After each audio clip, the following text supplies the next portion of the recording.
نحمده ونصلي ونسلم على رسوله الكريم اما بعد فاعوذ بالله من الشيطان الرجيم بسم الله الرحمن الرحيم ام تسألهم خرجا فخراج ربك خير وهو خير الرازقين کیا تم ان سے کچھ اجرت مانگتے ہو تو تمہارے رب کا اجر سب سے بہتر ہے اور وہ سب سے بہتر روزی دینے والا ہے۔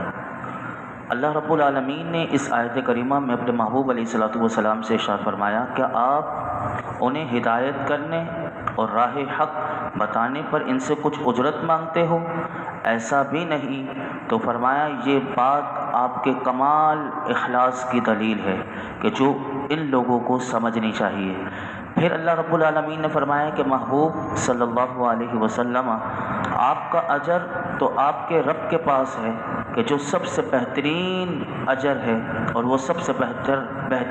بہترین روزی دینے والا ہے، اور فرمایا کہ اس رب کریم کا آپ پر فضل عظیم ہے، جو نعمتیں اس نے آپ کو عطا فرمائی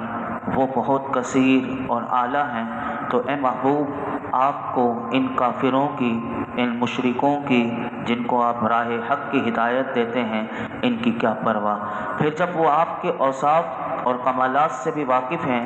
قرآن پاک کا معجزہ اعجاز بھی ان کی نگاہوں کے سامنے ہے، تو اور آپ ان سے ہدایت اور ارشاد کا کوئی اجر بھی نہیں مانگتے، عوض بھی نہیں مانگتے، اب بھی اگر وہ ایمان نہیں لاتے تو ان کا ایمان لانے نے فرمایا کہ کیا عذر رہا، یعنی ان کو کتنا جھنجھوڑا جا رہا ہے۔ آگے ارشاد فرمایا وَإِنَّكَ لَتَدْعُوهُمْ إِلَىٰ صِرَاطٍ مُسْتَقِيمٍ وَإِنَّ الَّذِينَ لَا يُؤْمِنُونَ بِالْآخِرَةِ عَنِ الصِّرَاطِ لَنَاكِبُونَ، اور بے شک تم انہیں سیدھی راہ کی طرف بلاتے ہو، اور بے شک جو آخرت پر ایمان نہیں لاتے وہ ضرور سیدھی راہ سے کترائے ہوئے ہیں۔ اس آیت میں اللہ رب العالمین نے فرمایا کہ بے شک محبوب آپ انہیں سیدھی راہ یعنی دین اسلام کی طرف بلاتے ہیں، تو ان لوگوں پر لازم ہے کہ وہ آپ کی دعوت کو قبول کریں اور اسلام میں داخل ہو جائیں۔ اور فرمایا کہ محبوب بے شک جو لوگ قیامت کے دن دوبارہ زندہ کیے جانے اور اعمال کی جزا ملنے پر ایمان نہیں لاتے، فرمایا وہ ضرور دین حق سے منہ موڑے ہوئے ہیں۔ تو یہاں سے یہ بات علماء کہتے ہیں، اس آیت سے یہ بات معلوم ہوئی کہ آخرت پر ایمان لانا اور قیامت کے دل کی ہولناکیوں کا خوف، یہ دو چیزیں جو ہیں، فرمایا یہ راہ حق تلاش کرنے اور اس پر چلنے کا ایک بہترین ذریعہ ہے اگر کوئی اس حقیقت کو سمجھ لے۔ آگے ارشاد فرمایا وَلَوْ رَحِمْنَاهُمْ وَكَشَفْنَا مَا بِهِم مِّن ضُرٍّ لَّلَجُّوا فِي طُغْيَانِهِمْ يَعْمَهُونَ، فرمایا اور اگر ہم ان پر رحم فرماتے اور جو مصیبت ان پر پڑی تھی وہ ٹال دیتے تو یہ اپنی سرکشی میں بھٹکتے ہوئے ضرور ڈھیٹ پن کرتے۔ اس آیت کریمہ کا شان نزول یہ ہے کہ جب قریش سرکار دو عالم صلی اللہ علیہ وسلم کی دعا سے 7 برس قحط میں مبتلا ہوئے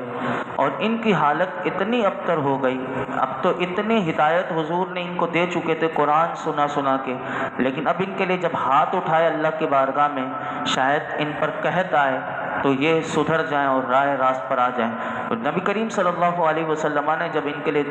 دعا کی تو فرمایا کہ 7 برس کے قحط میں یہ مبتلا ہوئے اور ان کی حالت اتنی ابتر ہو گئی کہ ابو سفیان ان کی طرف سے نبی کریم صلی اللہ علیہ وسلم کی بارگاہ میں حاضر ہوئے اور عرض کیا کیا آپ اپنے خیال میں سب جہانوں کے لیے رحمت بنا کر نہیں بھیجے گئے؟ تو نبی کریم صلی اللہ علیہ وسلم نے ارشاد فرمایا بے شک میں ضرور سارے جہان والوں کے لیے رحمت بنا کر بھیجا گیا۔ تو ابو سفیان نے کہا قریش اپنے خلاف آپ کی دعا سے اس حالت کو پہنچ گئے ہیں کہ قحط کی اس مصیبت میں یہ مبتلا ہو گئے، فاقوں سے تنگ آ گئے ہیں،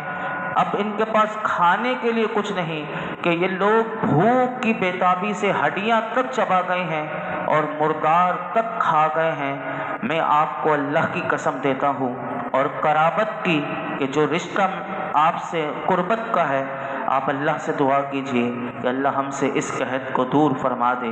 نبی اکرم صلی اللہ علیہ وسلم نے دعا کی اور انہوں نے اس مصیبت سے رہائی پائی۔ اسی واقعے کو اللہ رب العالمین نے اس آیت کریمہ میں ذکر کیا اب آیت کا معنی سنیے، یہ بنے گا کہ اگر ہم ان پر رحم فرمائیں اور 7 سال جو قحط کی مصیبت ان اہل مکہ پر پڑی ہے وہ ٹال بھی دیں محبوب، پھر بھی یہ اتنے ڈھیٹ ہیں کہ اپنے کفر اور عناد اور سرکشی کی طرف یہ دوبارہ لوٹ جائیں گے، اور ان کی یہ خوشامد اور چاپلوسی جو یہ آج کر رہے ہیں فرمایا جاتی رہے گی، اور رسول کریم اور مومنین کی عداوت اور تکبر جو ان کا پہلا طریقہ تھا محبوب یہ وہی اختیار کریں گے۔ اللہ تعالیٰ نے پہلے سے اس کی خبر دے دی۔ آگے ارشاد فرمایا وَلَقَدْ أَخَذْنَاهُمْ بِالْعَذَابِ فَمَا اسْتَكَانُوا لِرَبِّهِمْ وَمَا يَتَضَرَّعُونَ حَتَّى إِذَا فَتَحْنَا عَلَيْهِمْ بَابًا ذَا عَذَابٍ شَدِيدٍ إِذَا هُمْ فِيهِ مُبْلِسُونَ، اور بے شک ہم نے انہیں عذاب میں گرفتار کر دیا تو وہ نہ تب اپنے رب کے حضور جھکے اور نہ ہی اب عاجزی کر رہے ہیں،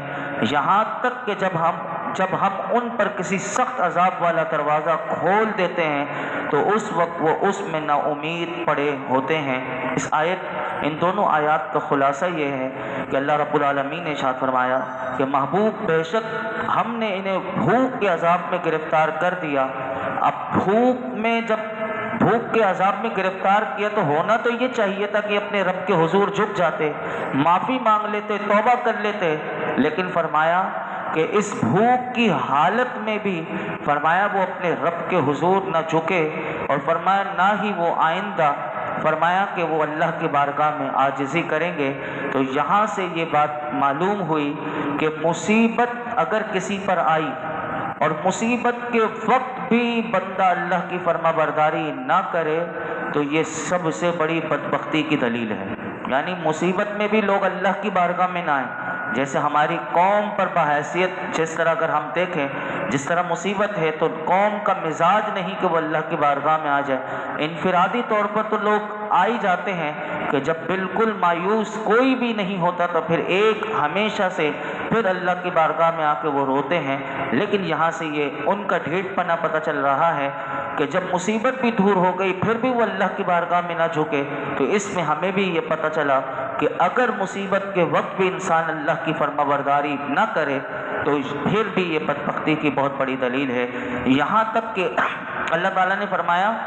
کہ جب ہم ان کو ایسے لوگ جو ڈھیٹ ہیں، جو جھکتے نہیں، اپنے رب کی فرما برداری نہیں کرتے، فرمایا جب ہم ان پر موت کے وقت یا قیامت کے دن کسی سخت عذاب والا دروازہ کھولیں گے تو اس وقت اس عذاب میں ہر بھلائی سے نا امید یہ پڑے ہوئے ہوں گے، کیونکہ اس وقت ان کی کوئی سنوائی نہیں ہوگی اور وہ اس وقت عذاب میں پڑے ہوئے ہوں گے۔ آگے اب ارشاد فرمایا اب جو آیات آ رہی ہیں یہ بڑی زبردست آیات، قرآن ویسے ہر آیت ہمارے لیے بہترین ایک عمل کے لیے دروازہ ہمارے لیے کھول دیتی ہے۔ اب سنیے آگے ارشاد فرمایا کہ وَهُوَ الَّذِي أَنشَأَ لَكُمُ السَّمْعَ وَالْأَبْصَارَ وَالْأَفْئِدَةَ قَلِيلًا مَا تَشْكُرُونَ، اور وہی ہے جس نے تمہارے لیے کان اور آنکھیں اور دل بنائے، تم بہت ہی کم شکر ادا کرتے ہو۔ اب دیکھیے رب کی معرفت کیسے ملتی ہے، یہ آیات آپ سنیں گے تو اس میں آپ کو بہت بڑا سبق ملے گا۔ اس آیت میں اللہ رب العالمین نے ارشاد فرمایا اللہ وہی ہے کہ جس نے تمہارے لیے کان، آنکھیں اور دل بنائے تاکہ تم فرمایا کہ ان کے ذریعے سنو بھی، دیکھو بھی اور سمجھو اور دینی دنیاوی فائدے حاصل کرو۔ اے لوگو تم بہت ہی کم شکر ادا کرتے ہو کیونکہ تم نے ان نعمتوں کی قدر نہ جانی اور ان سے فائدہ نہ اٹھایا، اور کانوں، آنکھوں، دلوں سے اللہ کی آیات سننے، دیکھنے، سمجھنے اور اللہ کی حقیقی معرفت حاصل کرنے اور حقیقی طور پر نعمتیں عطا کرنے والے کا تمہیں چاہیے تو یہ تھا کہ تم حق پہچان لیتے اور حق پہچان کر اس رب کریم کے شکر گزار بن کر تم نفع اٹھا لیتے، لیکن فرمایا کہ تم نے اس کی نعمتوں کے شکر گزار بن کر تم نے وہ نفع نہ اٹھایا۔ یہ تو ہمارے لیے تھا، لیکن اس آیت میں اللہ رب العالمین نے ان تمام اہل ایمان کو بھی اور تمام مخلوق سے اللہ رب العالمین نے اس آیت میں خطاب کیا، اور کفار کو بطور اس آیت سے ان کو تنبیہ کرتے ہوئے فرمایا کہ یہ ساری نعمتیں میں نے تمہیں دی تھیں لیکن تم نے ان نعمتوں سے فائدہ نہ اٹھایا، اس میں غور و فکر نہ کیا، تو فرمایا کہ تمہارے لیے، یعنی اب تم اس پیدا کرنا جس مقصد کے لیے اللہ نے تمہیں یہ ساری چیزیں دی تھی، تم نے گویا کہ ان سے فائدہ نہ اٹھا کے تم نے اپنے رب کی بہت بڑی ناشکری کی۔ آگے ارشاد فرمایا وَهُوَ الَّذِي زَرَعَكُمْ فِي الْأَرْضِ وَإِلَيْهِ تُحْشَرُونَ وَهُوَ الَّذِي يُحْيِي وَيُمِيتُ وَلَهُ اخْتِلَافُ اللَّيْلِ وَالنَّهَارِ أَفَلَا تَعْقِلُونَ، اور وہی ہے جس نے تمہیں زمین میں پھیلایا اور اسی کی طرف تمہیں اٹھایا جائے گا، اور وہی زندگی دیتا ہے اور وہی موت دیتا ہے، رات اور دن کا تبدیل ہونا اسی کے اختیار میں ہے، تو کیا تم سمجھتے نہیں؟ اب اللہ رب العالمین نے پھر غور و فکر کی دعوت دی، فرمایا کہ وہ رب جس نے تمہیں پیدا کیا، پھر تمہاری نسل تمہارے ذریعے بڑھا کر تمہیں زمین میں پھیلا دیا، فرمایا کہ تم اپنے پھیلاؤ کے باوجود بھی زمین میں پھیل گئے ہو، لیکن قیامت کے دن تم اسی طرح اس رب کی بارگاہ میں جمع کیے جاؤ گے اور کسی کی طرف جمع نہیں کیے جاؤ گے، تو فرمایا تم کیوں اس پر ایمان نہیں لاتے اور اس کا شکر ادا نہیں کرتے؟ فرمایا وہ رب وہی ہے کہ جس نے تمہیں زندگی دیتا ہے، وہی اللہ تمہیں موت دیتا ہے، وہی اللہ رات اور دن کو تبدیل کرتا ہے، اور رات اور دن کا تبدیل ہونا اسی رب قدیر کے اختیار میں ہے، ان میں سے ہر ایک کا دوسرے کے بعد آنا، روشنی اور تاریکی کا کم اور زیادہ ہونا، فرمایا ہر ایک کا دوسرے سے مختلف ہونا، یہ سب اس رب کریم کی قدرت کے نشان ہیں، تو کیا تم سمجھتے نہیں کہ ان سے عبرت حاصل کرو؟ اور فرمایا اس میں خدا کی قدرت کا مشاہدہ کرنے کے بعد تم اس بات کو سمجھ لو کہ جیسے رات چلی جاتی ہے اور دوبارہ صبح آ جاتی ہے، اسی طرح دن جب نکلتا ہے تو دن چلا جاتا ہے، رات آ جاتی ہے، فرمایا اسی طرح تمہیں مرنے کے بعد ہم زندہ کریں گے، اور زندہ کیے جانے کو تم تسلیم کر لو اس نشانیوں سے، اللہ کی نشانیوں سے، اور فرمایا اس پر ایمان لے کر آ جاؤ۔ لیکن فرمایا بل قالوا مثل ما قال الاولون قالوا اذا متنا وكنا ترابا وعظاما ائنا لمبعوثون لقد وعدنا نحن وآباؤنا هذا من قبل ان هذا الا اساطیر الاولین، بلکہ انہوں نے وہی بات کہی جو پہلے والے کہتے تھے، انہوں نے کہا تھا کیا جب ہم مر جائیں گے اور مٹی اور ہڈیاں ہو جائیں گے تو کیا پھر ہم اٹھائے جائیں گے؟ بے شک ہمیں اور ہم سے پہلے ہمارے باپ دادا کو یہ وعدہ دیا گیا، یہ تو صرف پہلے لوگوں کی جھوٹی داستانیں ہیں۔ اللہ اکبر، ان کو کتنا سمجھایا گیا لیکن ان کی زبان پر ایک ہی بات ہوتی تھی، اور قرآن بتاتا ہے، اللہ تعالیٰ نے فرمایا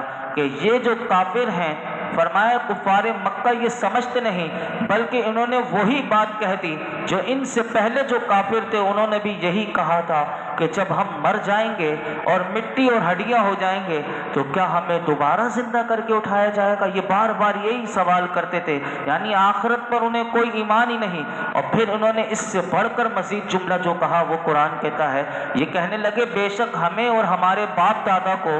مرنے کے بعد دوبارہ زندہ کر کے اٹھائے جانے کا وعدہ دیا گیا، یعنی اس بات کو مانتے تھے کہ ہم سے پہلے بھی جو نبی آئے انہوں نے بھی ہمارے باپ دادا کو یہ وعدہ دیا تھا کہ یہ ہوگا اور اللہ تمہیں زندہ کر کے اٹھائے گا قبر سے۔ فرمایا ہمارے باپ دادا نے اس کی کوئی حقیقت نہ دیکھی تو ہمیں کہاں سے نظر آئے؟ تو پھر انہوں نے جو جملہ کہا وہ بہت خطرناک جملہ، یہ کہنے لگے یہ تو صرف پہلے لوگوں کی داستانیں ہیں کہ جن کی کچھ بھی حقیقت نہیں۔ جیسے آج ہمارے معاشرے میں یہ جملہ کہتے ہوئے لوگ نظر آتے ہیں کہ جب دیکھا جائے گا قیامت کے دن جب ہوگا تو دیکھ لیں گے، ویسے یہ اس طرح کے جملے لوگوں کا پیسہ کوئی کھا جاتا ہے، کوئی وراثت کھا جاتا ہے، کوئی کسی کا کچھ بھی کھا کے کہتا ہے دیکھ لیں گے قیامت کے دن جو ہوگا۔ یہ اتنا خطرناک جملہ ہے کہ یہ کفار مکہ بھی یہی کہتے تھے کہ یہ جھوٹے پہلے لوگوں کی جھوٹے افسانے اور قصے کہانیاں ہیں، تو آج بھی جن کا رشتہ قرآن سے نہیں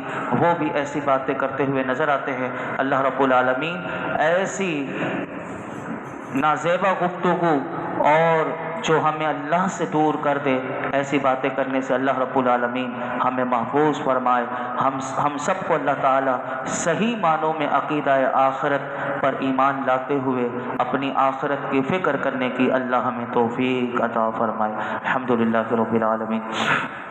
والصلاة والسلام علی سید الانبیاء والمرسلین۔ وعلی آلہ واصحابہ اجمعین۔ اللہ پاک جو کچھ ہم نے سنایا اس میں کوئی غلطی کوتاہی ہو معاف فرما دے، اپنی بارگاہ میں قبول فرما۔ نماز عشاء ادا کرنا، درود پاک پڑھنا، درس قرآن سنانا اپنی بارگاہ میں قبول فرما لے۔ اے رب کریم، جس طرح نماز پڑھنی چاہیے وہ حقیقت نماز ہمیں عطا کر دے۔ اے اللہ، جس طرح سجدوں کی لذتیں ہیں یا اللہ وہ ہمیں سجدوں کی لذتیں عطا کر دے، نمازوں میں خشوع و خضوع عطا کر دے۔ مولائی کریم، ہر قسم کے ریاکاری، بناوٹ، مولائی کریم دکھلاوا، غرور، تکبر، باطنی ساری امراض سے ہمیں شفا دے دے۔ اے اللہ تو ہم سے راضی ہو جا، ہمارے تمام گناہوں کو معاف فرما دے، ہماری بے حساب مغفرت فرما، ہمارے والدین کی مغفرت فرما، دین و دنیا کی خیر، عافیتیں، بھلائیاں، سلامتیاں، عزتیں، نعمتیں، خوشیاں، راحتیں، سکون عطا کر دے، لسکون عطا کر دے، سکون قلب دے دے، سکون ذہن دے دے، ہر قسم کی بے سکونی سے بچا لے، ہر قسم کے شریروں کے شر سے بچا لے۔ یا اللہ، آج تک جتنی دعائیں کی ہیں آئندہ کریں گے سب دعاؤں کو قبول فرما۔ یہ درس قرآن میں جتنے حاضرین موجود ہیں اللہ سب کی جھولیوں کو، دامنوں کو مرادوں سے بھر دے۔ صلی اللہ تعالی علی خیر خلق محمد وعلی آلہ وصحبہ اجمعین۔